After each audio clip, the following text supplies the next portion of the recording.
Good morning to my STEM students. So now we are going to tackle about isotopes. So we already know the different atomic structures. Now we will proceed what is isotope. So these are our key learning points. First, we have to describe what is an isotope and then give example of isotopes and then calculate the relative atomic mass of an element. So what are isotopes? Isotopes are atoms of different element with different numbers of neutrons. So that means they have the same number of protons. So we already tackled about this one on the first video. So we are going to proceed with the example. So here is another example of isotope. So there are three isotopes of hydrogen. So as what you can see on the picture, all hydrogen atoms contain one proton and one electron because that is their atomic number. But they can have different numbers of neutrons. Tanaway na dira ang neutron, di ba? Neutron can be found inside the nucleus, di ba? So, tanawa dira ninyo ang dots sa first na hydrogen, may one siya nga dot. And then, sa second, sa ubos-ubos na hydrogen or hydrogen 2, may duha siya ka dots. And then, sa hydrogen 3, may ara siya tulo ka dots. So, that represents the number of neutron. So, hydrogen, or may ara siya atomic number of 1, is the most commonly found isotope of hydrogen. So, ngano nga yan, ma'am, si hydrogen 1 man ang iya gibutang sa periodic table because that is the most common isotope of hydrogen. So meaning si hydrogen ngayon kay hindi siya nag-iisa, may ara pa siya yung mga kapatid, charot. So since ara mo siya yung mga utod, ang iya lang gibutang sa periodic table is the most common. So here is our second example. There are two isotopes of chlorine also. All chlorine atoms contain 17 protons because it is their atomic number and 17 electrons because it is also their atomic number. But they can have different numbers of neutrons just like the other examples. Chlorine or ang chlorine that has a 35 as the atomic mass is the most commonly found isotope of chlorine. The other isotope is chlorine 37. So here are the properties of an isotopes. Isotopes have the same chemical properties.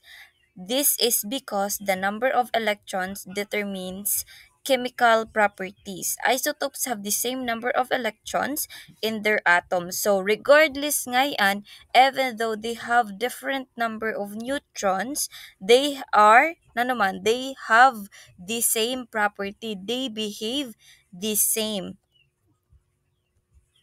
Okay, now we are going to discuss about the relative atomic mass of isotopes. So, first we have its definition. The relative atomic mass of an element in the periodic table is the weighted average of the masses of the atoms of the isotopes. Ano siya? The weighted average of the masses of the atoms of the isotopes. So, ang average ko no siya.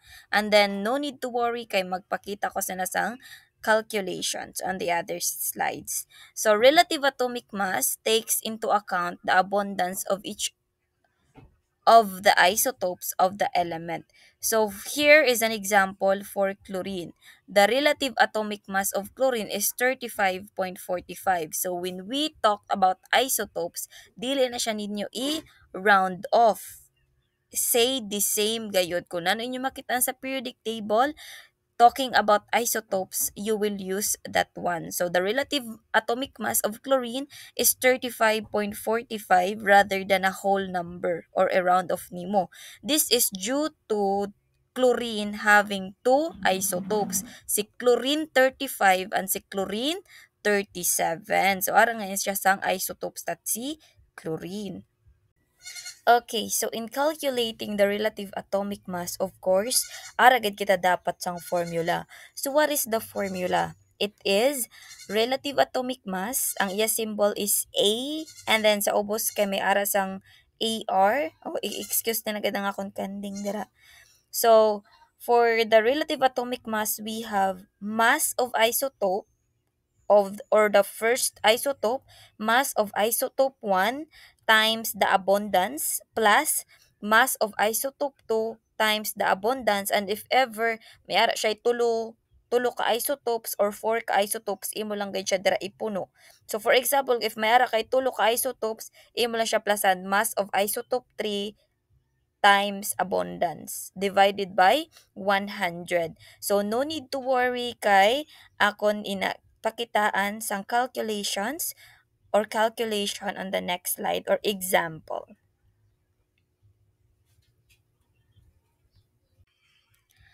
So let's proceed with calculating the relative atomic mass. So here is the question or the given. Copper has two isotopes. What is the symbol for copper? It is Cu.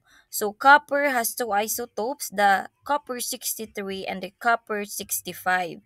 So copper 63, which accounts for 69% of copper, and copper 65, which accounts for 31% of copper. So what I've said earlier gani, kung hain ang mas abundant, siya ang ibutang sa periodic table. So, between copper 63 and copper 65, sino man ang naswat sa periodic table? It is copper 63. So, now let's calculate the relative atomic mass of copper to 1 decimal place. Pila lang siya ka decimal place, Kotob? 1. Pero inig ka final answer niya na siya ni mo ibutang, okay?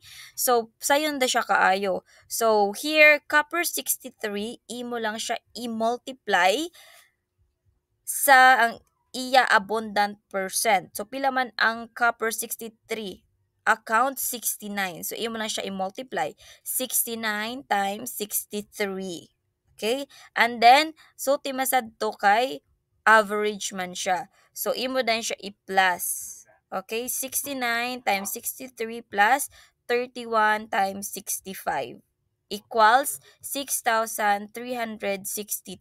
And then after that one, you will just divide it by 100. So 6,362 divided by 100 equals 63.6. So that is their average mass. Ang relative atomic mass, 63.6.